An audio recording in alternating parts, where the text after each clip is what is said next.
In the middle of the 18th century, Canada did not fall in a single battle. It was not lost in a heroic charge. It was quietly decided years before the fighting reached its peak. On this channel, we tell history the way it actually unfolds, not as legends of great men but as systems under pressure, decisions made slowly, consequences that arrive all at once. This is not just a story about France versus Britain. It is about why Canada did not become French, why an empire that seemed permanent collapsed far from its capital, and why one war fought across oceans reshaped North America forever. By the 1740s, North America was already a contested space, but it was not contested evenly. France controlled a vast territory called New France. On maps it looked immense, stretching from the mouth of the St. Lawrence River down through the Great Lakes, following the Mississippi all the way to the Gulf of Mexico.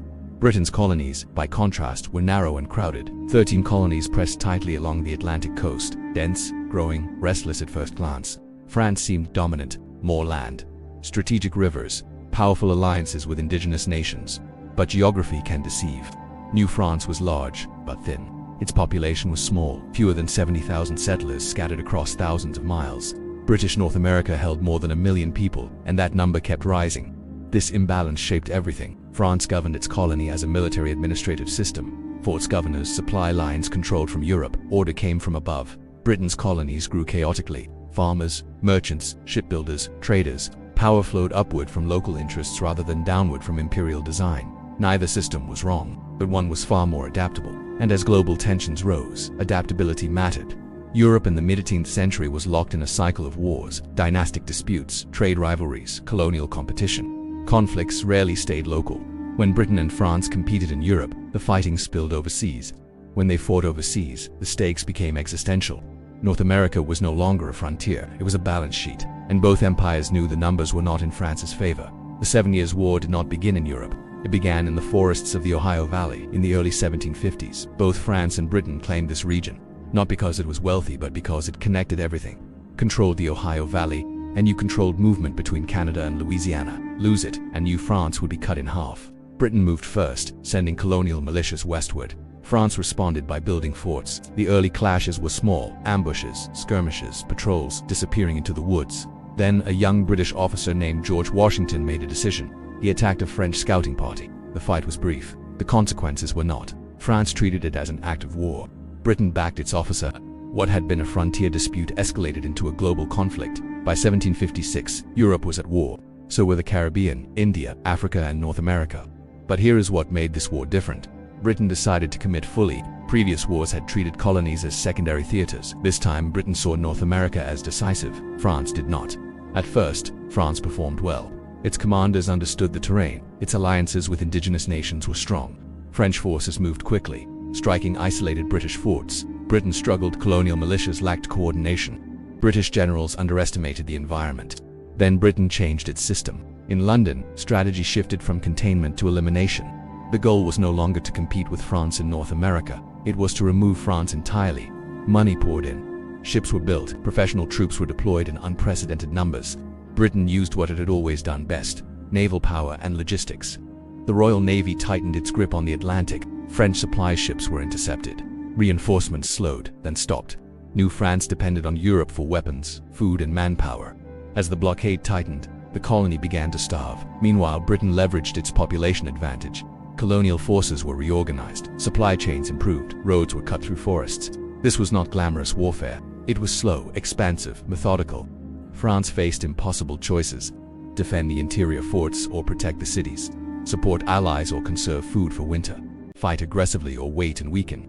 Each choice solved one problem and created another. The critical test came at Quebec. Quebec City sat atop cliffs overlooking the St. Lawrence River. It was the heart of New France, its strongest position. For months, British forces failed to break it. They bombarded the city, they attacked supply lines, they waited. French commanders assumed the city would hold. Winter was approaching. British troops would have to withdraw. Then Britain took a calculated risk. Under cover of darkness, troops scaled the cliffs west of the city, an approach considered nearly impossible. Not because it was unknown, but because it required discipline, silence, and perfect timing. The French were caught unprepared. The battle that followed the Battle of the Plains of Abraham was short, decisive, almost understated. Both commanders died. The city fell, not because of heroics, but because Britain had built a system that allowed patience to turn into pressure. With Quebec lost, New France was effectively broken. Montreal fell the following year. French resistance collapsed not from lack of courage, but lack of resources. In 1763, the Treaty of Paris ended the war. France ceded Canada to Britain. The map of North America was rewritten, but the deeper outcome was more subtle. Britain had won an empire and inherited its problems. The war had been expensive, enormously so. Britain now had to govern vast new territories, protect borders, manage relations with indigenous nations, and pay its debts. To do that, it turned to its American colonies. New taxes, new regulations, new expectations. The same colonies that had helped win the war now resisted imperial control. Within 12 years, Britain would face another conflict in North America, this time against its own settlers. France, meanwhile, learned a different lesson. Losing Canada freed it to focus elsewhere, including supporting rebellion against Britain. The 7 Years' War did not just change Canada. It destabilized the entire Atlantic world. Canada did not become French because France built an empire that could not sustain itself at scale, because it depended on control rather than growth, on administration rather than population. Britain did not win because of a single battle or a single general. It won because it aligned strategy, economy, and naval power into one direction and stayed there long enough for pressure to work. The war created modern Canada as a British colony. It set the conditions for American independence, and it marked the beginning of Britain's global dominance. All from a conflict that began quietly in the woods of the Ohio Valley. History often turns not on drama but on endurance. The 7 Years' War reminds us that empires fall long before they surrender, and victories carry costs that are not always visible at first. If you want more stories like this where history is shaped by systems, decisions, and unintended consequences, consider subscribing, and let me know in the comments which turning point in history should we explore next.